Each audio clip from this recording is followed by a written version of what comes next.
Okay, so let's start for the topic of today. So we have the topic of knee care, joint care for the knee. And we start again with this introduction that is not part of the education now. Just the foam rolling as a possibility to bring a bit more softness in the muscles to make it more to make mobility and stability faster accessible. And I just show you quickly the foam roll areas you can use for your knee. It's actually not very much, or not many ones. So it's actually really just the calves connected to the knee. So with this exercise, it's the thighs like this. It can be the insides, the other parts like this. Okay, about the outside, we've talked last time about parts of the body that are really muscles that may need a lot of fascia dysfunction to become painful. But we have also parts of the body where the muscle is quite small, but the contraction is transferred over long fascia tissue, like the iliotibial band, and they will always be painful.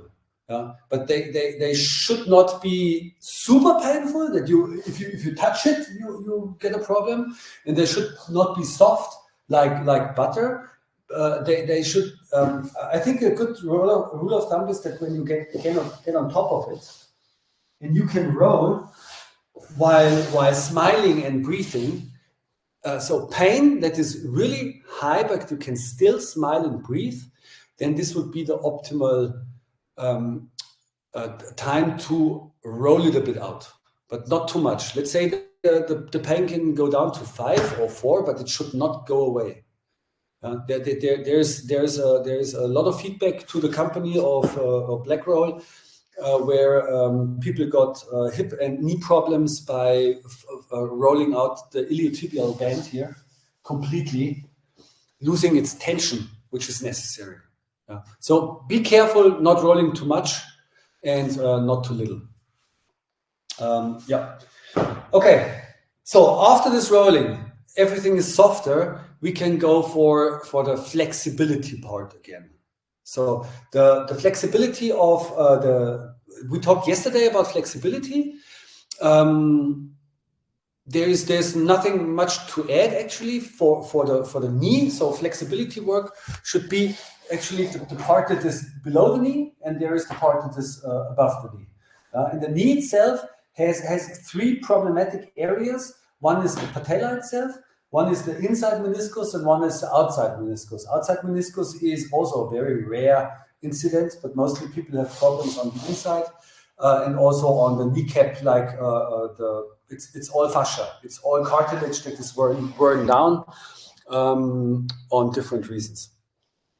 So that means if you are getting your thighs a bit more soft and also the calves more soft, the tension that is working on knee is just relieved a bit. So I had knee problems. I did half a year of foam rolling and stretching, and it went away actually. I just brought the tension out.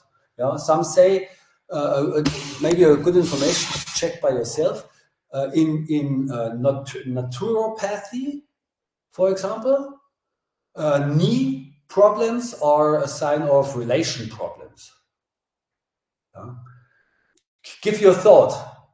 I had knee problems. I got divorced and my knee problems were gone. It's just a little thing to thinking about. If nothing helps, then check this area. You don't have to, but you can. Good. Okay, stretching we did yesterday. Just a quick overview of stretching exercises. So it's the calf stretch, whatever. Try to bring some length and softness inside here. It's prone line, supine line. It's the insides, just a stretch like this, and it's the back side, just a stretch like this, and it's the front side, stretch like this. Okay, so this would be a good preparation if you are taking care for the knees. And then we are going into the mobility, stability, and pattern approach. So first of all, this is also something that is not so broadly discussed in the old coaching certification, that we have four joints that's actually transitional joints. So that means they need to be stable in the first place because they are responsible for producing movements that need a lot of stability. And this is, for example, the elbow. The elbow is just a joint that is making a long leverage bendable in the middle, and the same is the leg. And you can prove this by yourself. It means if an arm is extended, there is no more mobility possible. There is no side bending in it. So it's fully locked out, stable, with very little energy expenditure. The same is in the knee. It means when the knee is fully extended, you cannot side bend it. It's completely locked. And this is because we developed movements or exercises that need to go away from a permanent energy expenditure towards something that is stable by itself. And the two things are the forms of joints, and the other thing is the difference between muscles and fascia. Yeah, so joints can be stabilized and save energy, as well as fascia can take over elasticity work and is skipping the contraction work. Elasticity work is almost no energy expenditure. Muscle contraction is a lot of energy expenditure. Yeah, and so we have parts of the body that are more fascia dominated because they just need to hold something and not need to move something. Yeah, so it's the hips, it's the shoulders, and it's as part of the spine. Evolutionary thing. There's a good proof of how fast this. It's a very slow process, but it can happen. They made tests with rodeo riders in the US, looking for whatever they were looking for, but they were finding out that they got fascia inside here. It means the muscles that we call adductors were rebuilt into fascia because they spend a lot of time sitting on bulls or whatever, horses. And the body is intelligent enough to say, okay, if you do it more often, then we get rid of this expensive stuff called muscles and give you some fascia, which makes it much more efficient. So there are strategies to provide safety, performance, and an energy saving called efficiency. Good. With the function of the knees, the mobility prone stuff or the stability prone stuff is also directly related to the developmental milestones, because everything that is down on the ground with bent knees is able to work on the mobility of the knee itself. Everything that is getting higher and higher and higher needs more stability, and your knee is a clear sign of representing this. It means if a knee is bent, it is unbelievable mobile, and if it's extended, it's super rigid stable. Okay, so this is why we could start with mobility as always. So restore what children had and we lost. And the simplest exercise everybody know is something like this. Where the knee is really getting into a rotational movement like this.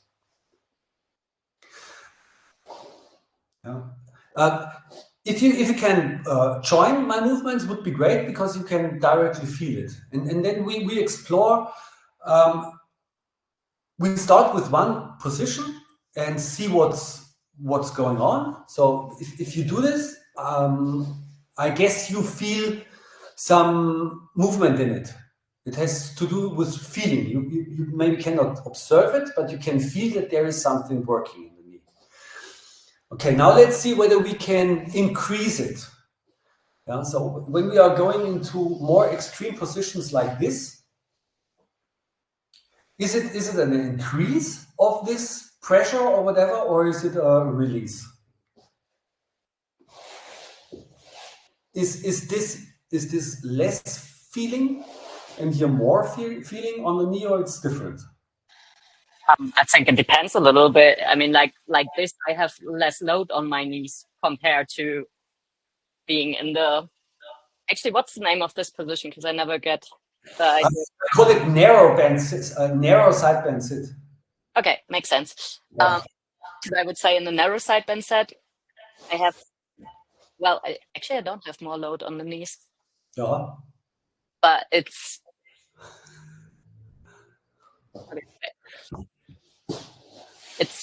It's more. It's less for me. It's less comfortable for the hip because I feel like here it's much more. Like I have to have more load on this hip to stay uprighted versus when I have like a bigger base of support in the side bend sit. Right, yeah, but you were talking about the hip. Yeah, I know. Yeah, good when you are. But here, okay, but when I'm like this, I actually have more flexion, tension here in the knee part, like right below the knee. But it could also be that I'm not warmed up. Haven't moved much today. Okay, yeah, but this doesn't matter. It feels tight and it shouldn't. And why it is feeling tight doesn't matter. It should be softer anyway. Yeah. If it's a form of the day, or it's more tension, or it's more workout today, and then you feel, doesn't matter. It needs to go back to a state where it doesn't feel tight, because tightness is always. Tension is always restricted. Well, don't get me wrong. It doesn't feel like tight, but I feel it more here versus when I'm like this. When I'm in the narrow side bend sit, I more feel it in my hip. Yeah, okay, this is what I thought. This is what I was the same. I feel almost nothing in the knees. I feel a little bit more in the knees, especially in this one. I think that's also my weak one. Yeah? I feel even more when I'm here. Yeah. Okay, so just take it as a rule of thumb. And it actually does not matter that much that we have really strict progressions.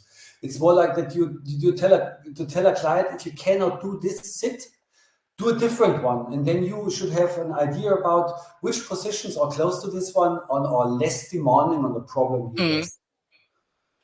And you don't have to say this and that, or 100% this intensity. It cannot be said, because everybody's different. We have the same joints, but everybody's treatment makes them different with different feelings.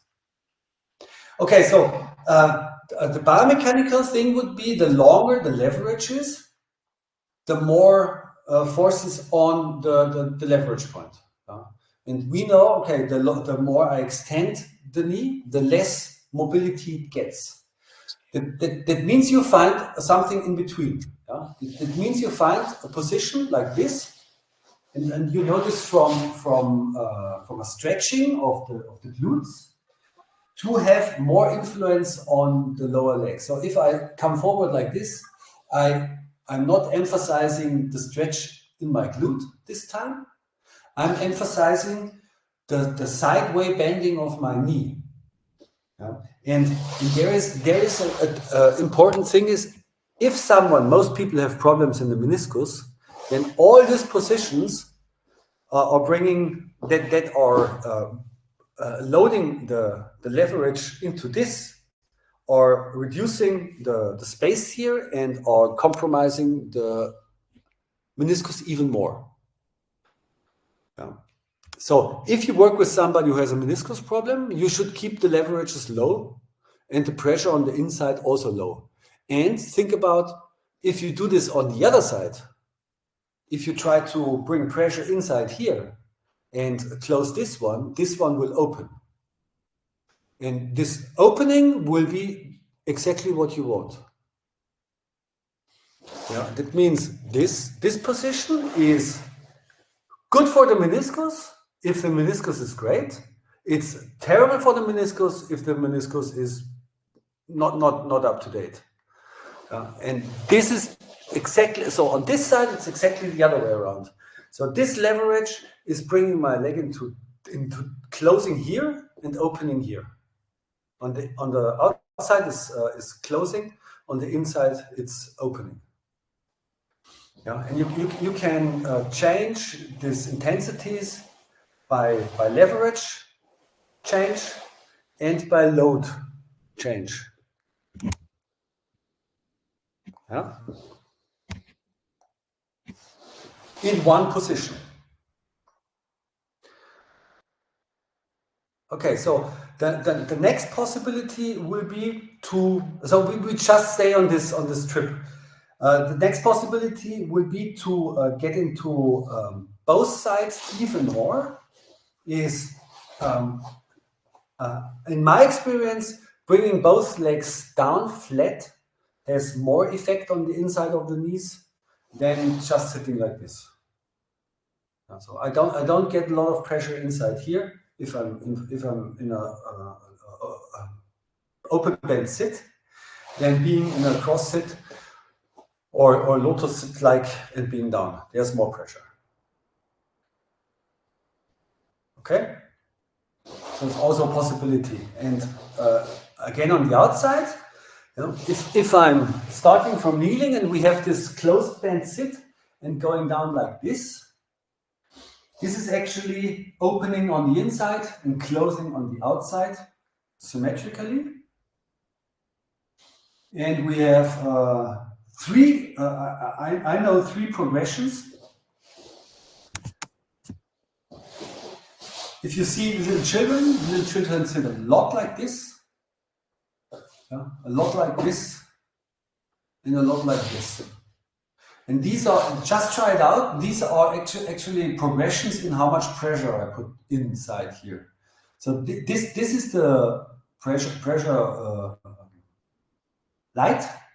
Yeah, this is the pressure medium, and this is the pressure high.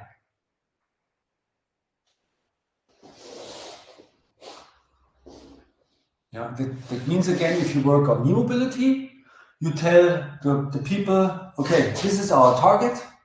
And some says, I cannot do this. Then you say, okay, make it a bit more soft. And the other said, I feel nothing, nowhere. Then you can say, I do it a bit more difficult.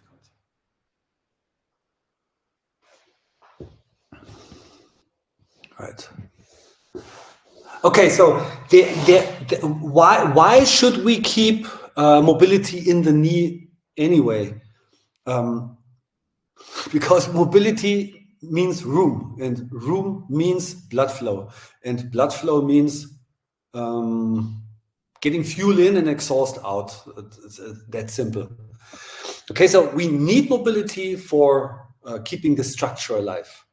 It means we need to go to the ground, or we need to work on the mobility itself. Look, everything that is here is knee mobility. If you focus on it, maybe when you see this exercise, you will first say, okay, this is like a side bend sit.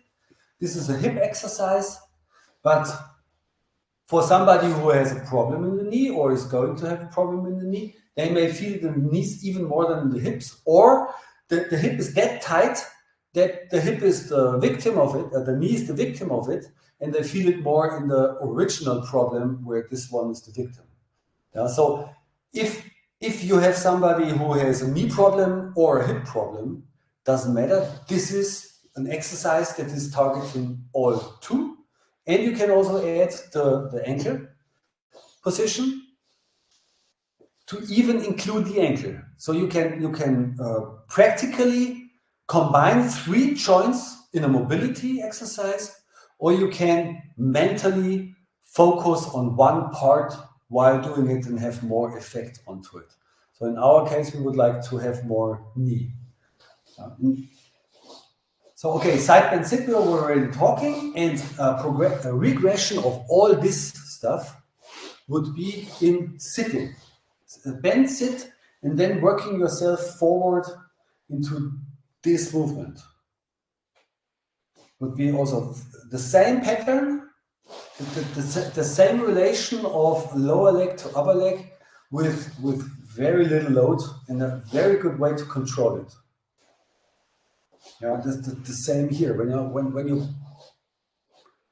shift your weight on top of the outside of the feet, you will get much more pressure inside here than just being like this.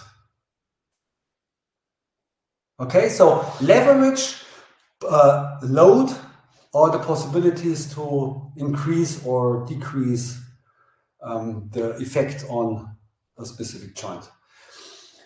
Just one more indication, the patella. Can you move your patellas freely like this in an extended position?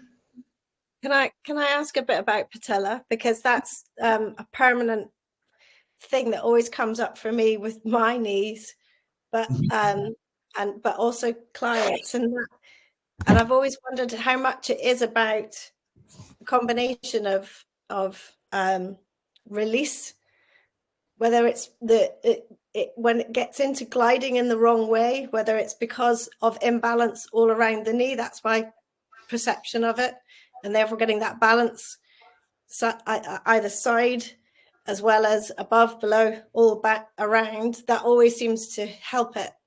But it's never fully gone away. So even with all that and with all the movement I do, so yeah. Is there something special on the knee, like a different shape of the patella? Because have a lot of people have not this the shape below the patella is like this. Yeah, so the down part is like this, and this is running in a sulcus. Yeah, so the patella runs in a sulcus when you extend and bend this, and this sulcus, it's called, this little gap or whatever, is preventing it from gliding to the outsides or getting out to the side. And there are people where this sulcus and this part that grabs into the sulcus is very shallow. So the patella can glide. This looks very easily, and this is again like a fascia weakness also, which cannot be kept under control. I know a lady from Norway, and she had this patellar luxation several times, and you can do whatever you want. She just needs to be careful whatever she's doing, that she's not getting out of alignment, so otherwise it's snap out with the damage. And in your case, it's also at the back of the patella, retropatellar thing. Yeah. Yeah, so the shape of your patella could be a problem. That means that also you have to think about, if the stability of your patella is not provided by the structure, your nervous system can compensate by tension. And I think that's even more so for me because of hypermobility, because so then I have, I get more tension because of the hypermobility, because it's working hard to stabilize and not to hyperextend. Yeah, right. Yeah. If you do this too much, then you get the tension problem again. Yeah. But your patella is not getting out of the sulcus. It stays there. I think so. You have no luxations. Okay. Yeah, I don't think so. So the things that can be that there is an irritation or inflammation at the back of the patella that flares up and disappears depending on your working on it. This would be maybe also a metabolic problem then, if inflammation happens there, or the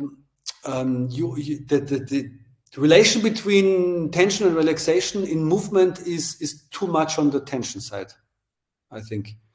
Yeah, and if you have a problem that is not going away, or if you don't know how to not let it come up again, then it will always be a thing of mental focus. It means whenever you do something, you need to have this quick focus on it, and telling it not to cause any problems now or later. Yeah. So you tried a lot, you said, but there's always something left that's not going away. It's also affected by hormones as well. So that would then point to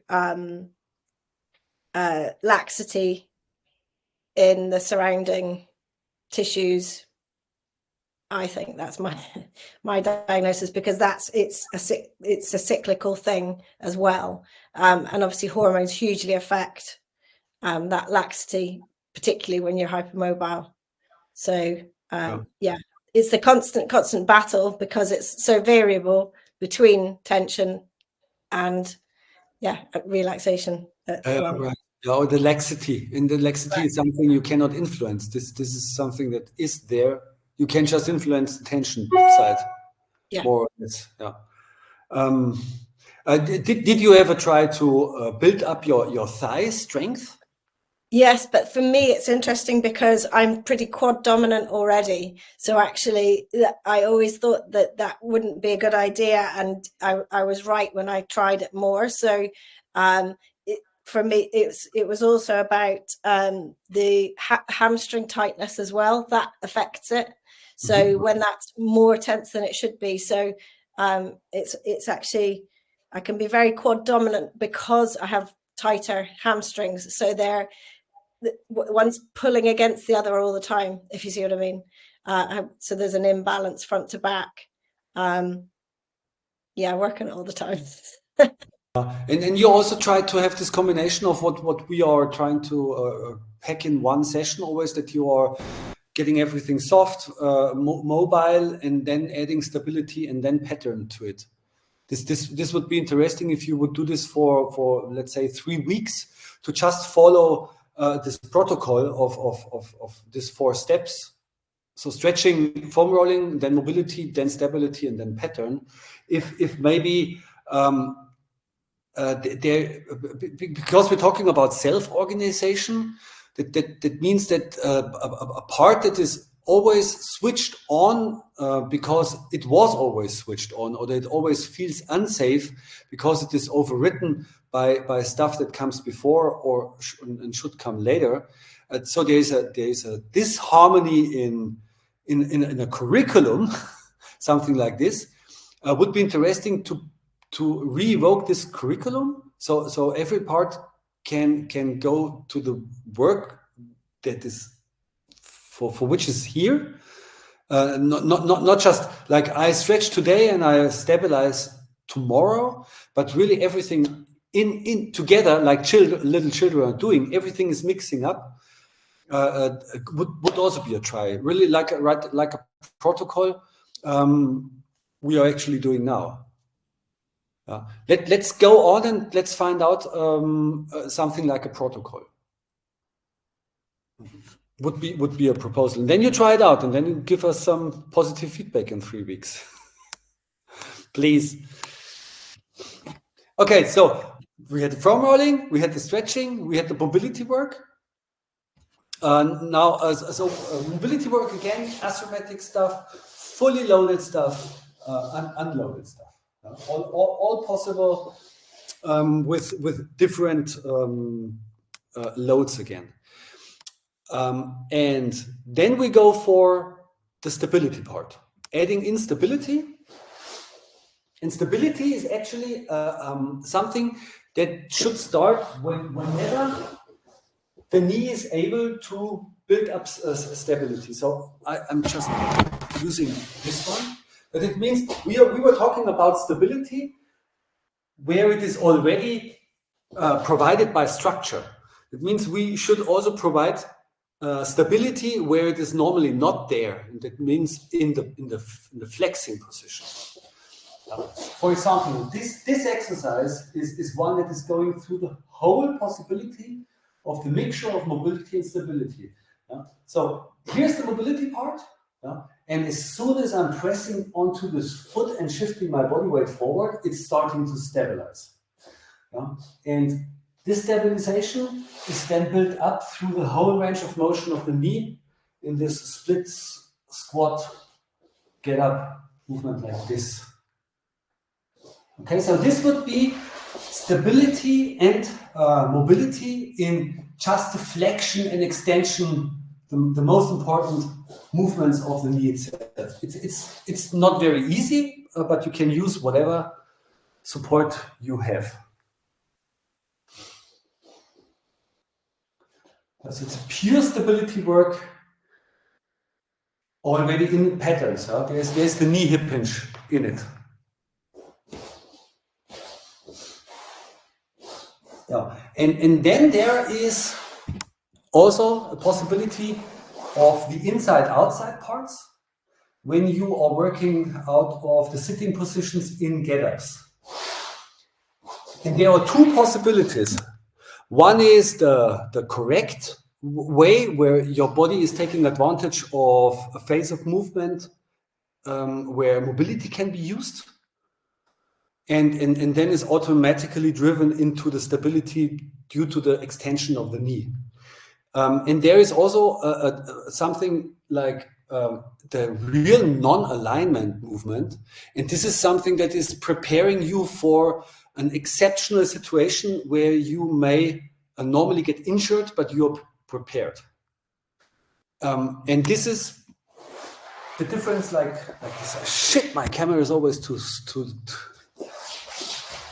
close or too far. Yeah. So that means get-ups from this position. So I have the possibility to get up while my knee is always outside until the end. It means I have the whole way up with a lot of pressure and a lot of leverage on the inside. Yeah. So it's this movement. So this is very difficult for the knee because it is really under pressure on the inside while you're loading it with a lot of stuff. So this, if you can do this, your knee should be bulletproof. It's the same with this. If I'm staying in this unaligned position all the way up, I can hear it in my knees. And you should also see, this is not a normal way to go up and down because it's completely out of alignment. And why should you do this or that if you can also do it like aligned? Yeah, so this can just be a safety preparation thing that shouldn't be done too often because it can wear down precious cartilage unnecessarily.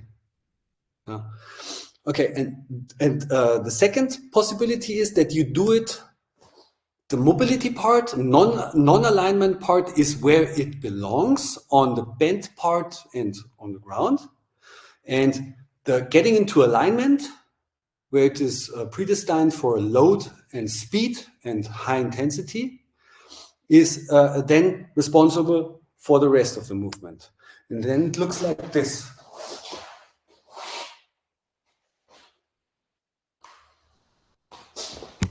Again. So here my knees are mobile. And this mobility is used for bringing me into a stable position where now alignment is established and I can use my knees without any danger of wearing down due to repetitions. Yeah, the same here. Yeah, so I don't go up first. I first bring my knees into the proper position and then I go up.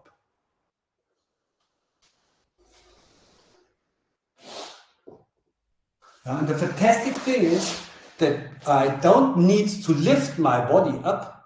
I just need to shift my knees outside. So by lifting me up to this position, it may need a lot more energy than by just doing this. I just bring my knees outside and my center of gravity is lifted 5 centimeters, and then I'm in a good starting position for the squat. So the mobility also helps me to save energy on the first 5 centimeters, and that's something our organism is built for. Saving energy 1%. And not 100%, makes no sense. But he saves energy wherever he can. Yeah, so the last two get-ups are maybe the most important exercises for bulletproof knees, because they actually train mobility where mobility was placed, and they train stability where stability was placed by nature, and not mixing it up. Yeah? And if you are going in a gym, you have lacking hip mobility, and your knee is always going to the inside, and you load it, then you get problems with wearing down of cartilage, because this is an exception, should be an exceptional injury prevention emergency situation, and not a 100 rep exercise. Okay, so knee in a bent position is a mobile joint. Knee in a extended position is a stable joint. And that means when a joint is mobile, it has to rely on the neighbors to provide stability in case. And this is what we have in the hip. The hip's stability is responsible for knee's stability.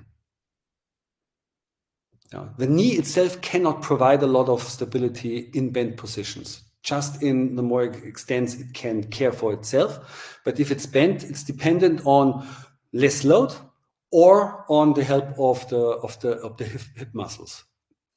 So the hip is also a hybrid of hip needs to provide a lot of mobility for itself, for its neighbors, and it also has to provide a lot of stability for itself. Okay, so so this is a very important thing people have problems with. This is the stability of the hip. So we have this situation now. The knee is 90 degrees bent. That means it's already out of its mobility possibilities, and it's not very direct in the stability area. Yeah? It's still possible to turn it around, to make a torsion in it. Yeah, no opening of the sides, but it can make a torsion. Yeah? The more I bring it up, the less torsion is possible through the knee. It's more like everything adds a little bit up and brings a torsion in it. So that means every movement that is out of alignment cannot be carried by the knee. It needs to be established by the hip. Yeah? And also this logic thing, people sitting too much, glutes are getting weak. In fitness exercises like lunges, the hip cannot provide the stability to prevent the knee from getting in like this in every movement. So this is happening. Yeah, and this is what we need to get out of this picture. This can be, if I'm standing up and there's a gust of wind or somebody is pushing me, I should be able to compensate once, but this should not be the rule of movement. Yeah, so it needs to be possible to get up and down without any compensation, just stable pattern, straightforward out of the glute muscles. Okay, so what can we do? What makes sense if, for example, the hip stability is compromised in this lunge position, where you can actually build up? Normally, these lunge positions are here for building up muscles, right? It's a functional exercise for building up thigh strength, leg strength. So the exercise is made for building strength with a lot of load. And if the mechanics don't work, the load will destroy the knee in the end. So normally we go for isolation, right? So if the knee cannot go or stay outside like this and falling in, that means there is some stuff here left. And what we're doing is we do abductions and this ones. And now is the question, do we train a muscle for its function, or do we train a muscle for its optics? But this would be the approach of a fitness trainer that tells you that you have a knee problem, and he sees your knees collapsing, and then he gives you a machine, just extension, then this will not happen. Yeah? Or you have to train specific muscles which are responsible for not stabilizing the knee. This is a bit of old school, yeah. Something like functional movement screen, they were very early in also PNF. Anybody knows PNF? Proprioceptive neuromuscular facilitation, or something like this. This is a very established physiotherapeutical tool, which is actually using proprioceptive cues, so the body is correcting itself and not being isolated, corrected, and then lacking the reintegration. So the movements are already integrated, and there is a cue that gives the nervous system the information of, I have to do something, otherwise it can be damaging. And in this case, PNF would look like, so this would happen when you do the movement, and now you apply pressure here, so your nervous system is feeling of a deviation and is working against it. So the problem that is happening is actually reinforced by consciously. So your body is starting to think about what he's doing now. It's not like unconsciously moving up and the knee goes in, but now it's consciously moving up and feeling that the knee goes in and counteracting by pressing against to the other side. So what you could do is actually by yourself. Yeah, you don't need any rubber bands or whatever. You're just applying this pressure with your own hand. Something like this. Yeah. Or this is always the nice thing. You take an exercise out of the whole curriculum that is working exactly on the same problem with the same method, but just hidden in an exercise. And this is, for example, an inverted crawl, sideways. Sideways inverted crawl. This is a movement that is activating the muscles that are pulling outside, circulating inverted crawls. If you like, you can put on some mini bands and make it more difficult. For example, sideways crouching. This movement, forward and back. Now these movements, they all bring pressure here, or you have to pressure down to lift your center of gravity. And if you now say, I have my movement that is problematic, and now I break it down, start with a softness, flexibility, mobility approach, and then not switching to some isolated PNF or muscle strengthening thing, but integrated into a movement where it actually was originally built the stability. I'm sure that the learning process will be much higher. You can add on the other stuff anyway, but you should add on the stuff that was responsible for the evolution of these muscles or these structures, and not an isolated reintegration. Okay, can you find more exercises that are covering this activation, the leg outside? Just think about lying. Think about, always go through the structure. What is in lying? Oh no. But also like when I'm in like the long band sit and I like have the knee like this movement. No? Right. Is it takes the muscle here? Exactly. It's exactly this and then movement. probably also like the circular variation, because then I would basically get both. Exactly. Yeah.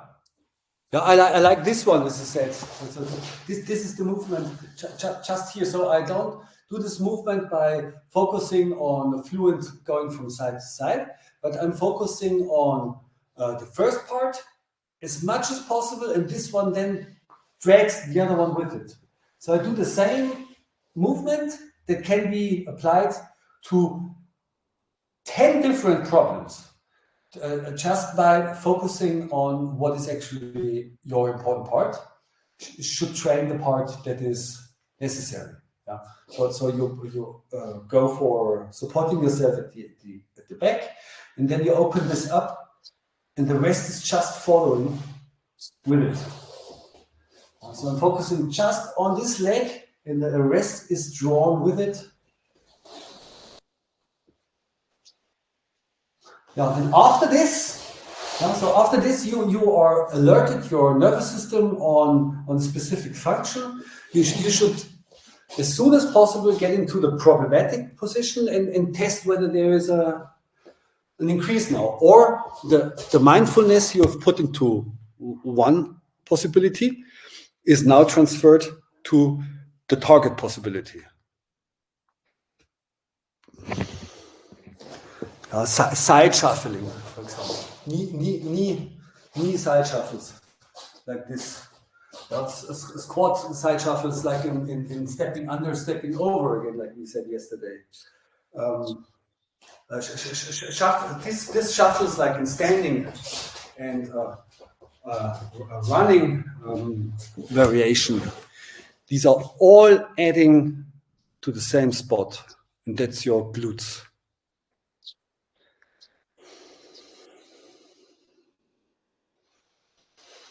Yeah, nice. A simple stepping over just with the focus on stepping under, with also the stepping over, the same thing.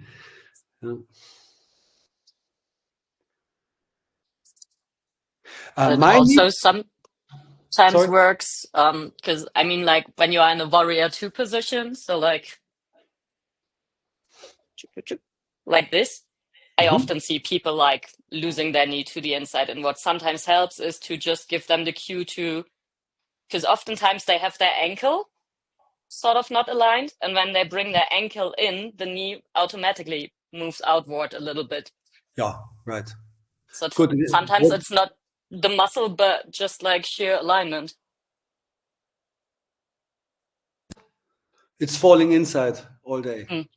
And the problem then gets, because muscles are then shortened on the one side and elongated on the other side, getting tight, getting weak, getting into a permanent state of misalignment. Yeah, great, Verena.